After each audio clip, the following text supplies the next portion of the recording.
আসসালামু আলাইকুম, কেমন আছেন আপনারা সবাই? আমার মনটা আজকে একদমই ভালো নেই। হুটহাট সব কিছু সিদ্ধান্ত। হুট করি আর বাবা বলে যে আজকে থাকতে পারবে না, আজকে চলে যাবে আমাদের নিয়ে।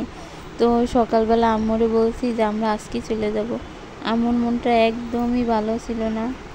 যা হঠাৎ করে যদি শুনে মেয়ে চলে যাবে তাহলে তাদের মনের অবস্থা কী হতে পারে।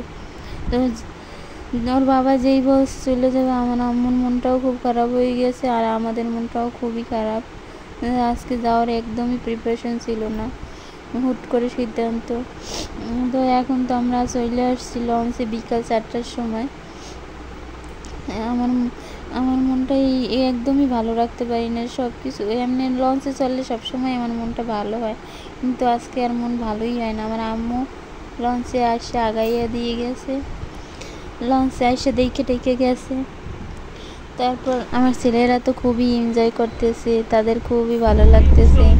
দুই ভাইয়ের ভালোবাসা দেখে তো আমি অবাক। আর লঞ্চের ভিতরটাও খুব ভালো ছিল, অনেক ভালো ছিল। লঞ্চের ভিতরটা খুবই সুন্দর গোছানো ছিল, পরিপাটি ছিল, পরিষ্কার ছিল, কোনো নেই। অনেক আছে না গ্যাদারিং, সেরকম কিছুই নেই। খুবই ভালো লাগছে লঞ্চের ভিতরগুলো।